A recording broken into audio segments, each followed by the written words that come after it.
안녕하세요, 박투투입니다. 이번에 제가 읽은 책입니다. 마흔에 있는 이 책. 제가 비록 마흔은 아니지만 마흔을 불과 몇 년 앞둔 사람으로서 읽어봤습니다. 오늘은 이 책이랑 좀 인생에 대해서 얘기를 하고 싶어요. 마흔이라는 나이가 인생의 중반쯤을 지나는 나이라고 생각을 했을 때 앞으로 인생을 어떻게 살아갈지에 대해서 일종의 지침처럼 니체의 철학을 얘기를 해주는 책입니다. 이번에 읽고서 내용이 재밌지는 않은데 생각을 많이 할 수 있어서 좋았어서 요즘 저의 생각들을 좀 얘기를 해보고 싶습니다. 사실 이 책을 읽은 이유는 제가 요새 부쩍 권태로운 감정을 많이 느끼고 있기 때문입니다. 권태롭다는 건 사랑에서 말하는 그런 권태가 아니라 일상에 대해서 권태롭다는 거겠죠. 삶이 되게 반복되게 느껴지고 뚜렷한 목표나 목적이 느껴지지 않는 그런 상태이기도 합니다. 사실 근데 저는 제법 일상을 잘 꾸리고 있습니다. 아침에 일어나서 매일 회사를 가고 근무를 하고 점심 맛있게 먹고 퇴근해서 저녁도 먹고서 운동을 한 다음에 남는 시간에는 공부를 한다거나 영상을 만든다거나 아니면 쉰다거나 이런 식으로 좋은 시간을 보내고요. 때로는 술을 마실 때도 있고 그리고 주말마다 약속을 나가서 사람들을 만나고 잘 지내고 있습니다. 그리고 어떨 때는 일종의 이벤트들이 있어서 이것들이 변주되기도 합니다. 최근에는 통영 여행도 다녀왔고 올해 들어서는 출장도 많아서 매월 거의 전국 각지를 돌아다니고 있습니다. 그럼에도 사실 권태로움을 느끼는 이유는 권태감이 인간의 기본 감정이기도 하기 때문입니다. 우리의 인생은 되게 짧죠. 100년을 살지도 못합니다. 그래서 요새 가끔 인터넷에서 옛날 사진 보면은 좀 신기한 게 거기에 나와 있는 모든 사람들이 지금 이 세상에 존재하지 않다는 점이 무섭기도 하고 신기하기도 한데요. 그래서 그런 걸 보면서 때로는 이렇게 치열하게 살아야 될까? 어차피 다 사라질 테고 의미 없어질 텐데 라는 생각을 할 때도 있습니다.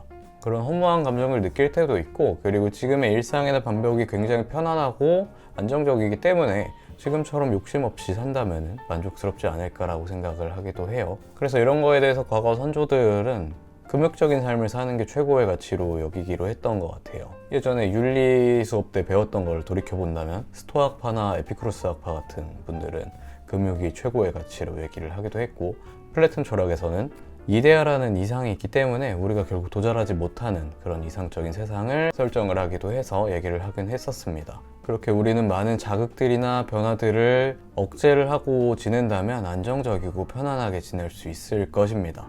하지만 그렇게만 생각하고 권태로운 상태, 허무한 상태로만 남아있으면 일종의 쇼펜하우어 같은 비관주의에 빠질 수도 있겠죠. 근데 이 책에서 말하는 니체의 사상은 거기서 좀 한 발 더 나아가려고 하는 내용입니다. 우리가 이런 권태로운 감정을 느끼는 건 당연한데 거기서 권태로움을 무기로 한 발짝 더 나아가는, 권태로움을 깨부수고 나아가는 초인이 되는 걸 얘기를 합니다. 물론 앞서 말한 선조들의 철학이나 가르침들이 가치가 없고 의미가 없다는 내용은 전혀 아니고요. 적어도 현대인들이 살아갈 때 있어서 마음가짐으로 삼고 지침으로 삼기에는 니체의 이런 사상이나 철학들을 받아들이는 게 도움이 된다고 저도 생각을 하고 있습니다. 책에서는 이런 니체의 사상들은 일종의 비유나 이런 것들을 다 소개를 해주는데 그거에 대해서 자세히 얘기를 하지는 않겠습니다. 제가 그걸 외우지 못해서 인 것도 맞는데 제가 꼼꼼히 읽는 편이 아니라서 근데 그것보다도 얘기를 하고자 하는 골자가 쭉 비슷하게 이어지기 때문인데요. 얘기하고자 하는 궁극적인 얘기는 결국 우리는 이런 권태로움을 받아들이고 그때 한 발 더 내딛는 힘을 갖고 나아가는 게 중요하다는 얘기입니다. 그리고 그 변화를 받아들이고 새로운 자신을 만들어가고 거기서 또 아이처럼 순수하게 무아의 상태로 즐길 수 있다면 그거야말로 최고의 가치라는 얘기를 하고 있습니다. 그런 내용이 이어지는데 그래서 사실 좀 생각이 읽고서 많아졌어요.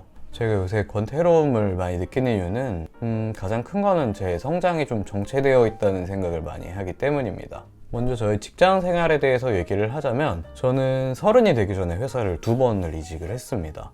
왜냐면 그때는 좀 더 욕심이 있었거든요. 제가 하고 싶은 분야의 일을 하면서 돈벌이를 하고 싶다는 생각이 컸습니다. 하지만 그렇다고 사업을 하기에는 제가 조심스러운 성격이고 제가 과감한 면이 부족하기 때문에 그거를 선택하진 않았고 제가 하고 싶은 업종에서 일을 하고 싶다는 생각을 많이 해서 일종의 탐색하는 과정을 가지고 있었습니다.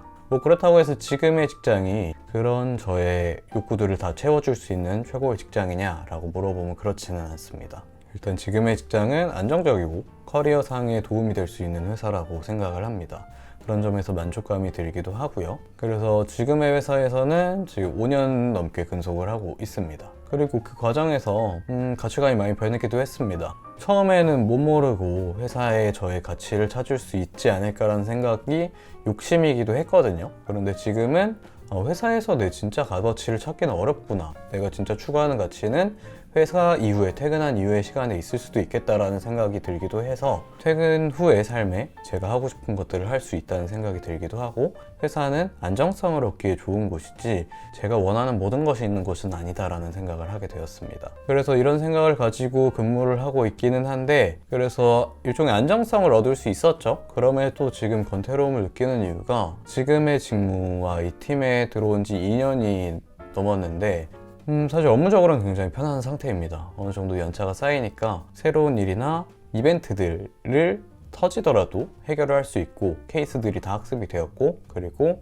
이제는 매주, 매월, 분기별로 이렇게 일어나는 업무들을 잘 처리할 수 있기 때문에 문제가 없어서 안정적이고 편안하기는 합니다. 하지만 그 안정성의 다른 양면은 매너리즘인 것 같기도 해요. 굉장히 아까 말했던 매주, 매월 반복되는 일들이 지겨울 때가 있고, 비슷하게 이때는 이렇지 저때는 저렇지 하다 보니까 작년에도 똑같았고 지난달에도 똑같았고 나의 일상이 굉장히 반복적이구나 라는 생각이 들기 때문입니다.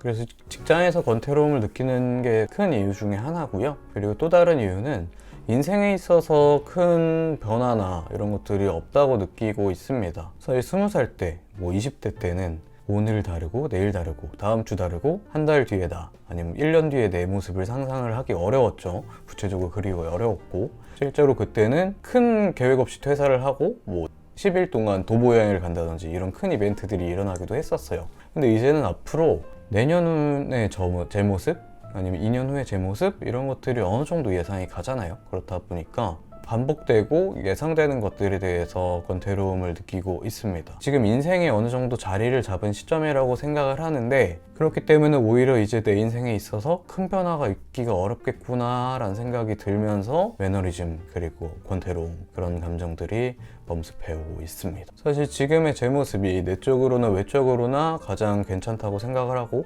자존감이 높아진 상태이지만, 오히려 그런 것들이 갖춰지지 않았을 때 이 내면의 열정이나 이런 것들이 더 뜨겁지 않았나 라는 생각을 많이 하는 요즘입니다. 그래서 저는 이 책을 읽고서 생각을 많이 했습니다. 결국 우리의 인생은, 저는 항상 생각했던 게 시지프스의 형벌처럼 언덕 위로 공을 끊임없이 올려야만 하는 그런 반복이라고 생각을 하는데, 그럼에도 거기에서 재미를 찾고 즐거움을 찾고 더 나아가는 게 우리가 인생을 좀 더 윤택하고 가치 있게 살아갈 수 있는 마음가짐이라는 걸 좀 깨달을 수 있었습니다. 그래서 일상을 깨는 거는 항상 불편하고 힘든 일이지만 조금은 해보려고 하고 있습니다. 그래서 바로 실행에 좀 옮겼어요. 첫 번째로 이직이든 직무선이든 일종의 가능성을 조금 열었습니다. 실제로 지금 사내에서 완전히 새로운 직무로 가는 방법을 찾아보고 있기도 했고, 그리고 여러 가지 플랫폼들 있잖아요. 거기에 제 이력을 업로드를 하면서 당장 이직에 크게 생각이 있지는 않은데 그런 기회가 오는 길을 열어놓은 상태입니다. 그리고 이번 달에는 그 기세를 몰아서 업무의 포트폴리오도 한번 만들어 볼까 합니다. 제가 또 그래도 실행력에 강점이 있는 사람이니까 꼭 해보려고 합니다. 그 다음으로는 영어 공부를 좀 해볼까 합니다. 영어 공부 사실 시시하다고 느끼실 수도 있죠. 그런데 그거를 제가 많이 놓고 살았죠. 사실 제가 지금 공부를 아예 안 하고 있는 건 아니거든요. 영어 공부 말고 다른 공부를. 제가 작년에 공인중개사 시험에 떨어지고 나서 그걸 다시 할지 말지 고민을 많이 하다가 그래도 공부한 게 아까워서 지금도 인강을 들으면서 공부를 하고 있기는 합니다. 근데 사실 그 공부는 시험을 위한 공부, 자격을 위한 공부니까 재미가 있지도 않고 당장의 성장을 느끼기는 어려운 것 같아요. 그래서 그 공부를 하면서 병행을 하면서 영어 공부를 수시로 해서 같이 좀 성장할 수 있는 방법을 찾으면 좋겠다고 생각을 했습니다. 그래서 영어학원에 등록을 했고요. 이번 달에 처음으로 나가기로 했습니다. 이게 꼭 무언가 목적을 잡고 하는 공부가 아니니까 좀 더 재밌고 편안하게 할 수 있지 않을까? 그러면서도 얻어가는 게 있지 않을까라고 생각을 하고 있습니다. 마지막으로는 제 주변 사람들을 좀 잘 챙겨볼까 합니다. 지금까지도 그랬죠. 안 그래왔던 건 아닌데 이제는 좀 더 제 가족들이나 제가 사랑하는 사람들, 저를 사랑해준 사람들에게 좀 더 마음을 많이 표현하고 고마움을 많이 느끼고 좀 더 살갑게 대하려고 합니다. 그 전까지는 사실 그냥 친구들을 만나도 일상적이고 반복적으로 만난다, 그냥 약속이니까 나가지 라는 생각을 하면서 나갔는데, 이제는 그래도 나에게 고마운 친구들이고 곁에 있어준 좋은 친구들이라고 생각을 하면서 뭐 행동이 달라지진 않더라도 제 마음가짐을 좀 바꾸려고 하고 있습니다. 그리고 제가 독립을 하고 나서 지금 1년이 조금 안 되는데, 그 뒤로 특별한 일이 없으면 매일 부모님이랑 통화를 하고 있거든요. 현재까지도 그런 식으로 열심히 노력을 하고 있고 교류를 하고 있음에도 지금만큼 유지를 하고, 그리고 좀 더 부모님께 열린 마음을 가지려고 노력을 하고 있습니다. 마침 또 제가 다음 달에 이제 조카가 처음으로 생기거든요. 처음으로 생기는 조카라서 굉장히 기대가 되고 좋은데, 그러면 좀 더 가족들에게 의미를 느낄 수 있고 좀 더 잘할 수 있지 않을까라는 생각을 하고 있기도 합니다. 사실 제가 방금 거창하게 뭔가 실행하고 있다고 했지만 지금 말한 세 가지가 거창하진 않죠. 쉬운 거고 대단한 변화는 아닙니다. 하지만 제가 안 하던 것들을 이렇게 조금이라도 하다 보면은 권태로운 감정보다는 재미를 조금 더 느낄 수 있지 않을까 생각합니다. 그러면서 새로운 인생의 가치를 찾을 수도 있고요. 솔직히 이 책을 읽고서 크게 눈이 뜨였다거나 생각이 트였다 이런 건 아닙니다. 제가 그전까지 항상 해오던 생각들을 실행에 옮기게끔 할 수 있는 일종의 기합이 된 책이거든요. 그래서 굉장히 전 좋았고요. 그래서 저랑 비슷하게 권태로움이나 공허함 혹은 매너리즘 이런 감정들을 느끼는 분들이라면 한 번쯤 읽어보시는 걸 추천을 드립니다. 그리고 더 나아가서 제 이 영상이 다른 비슷한 고민을 하시는 분들에게 힘이 될 수 있는 하나의 부싯돌이 되면 더 좋겠네요. 네, 시청해주셔서 감사하고요. 앞으로도 저의 내면 얘기나 재밌는 얘기로 돌아오도록 하겠습니다. 시청해주셔서 감사합니다.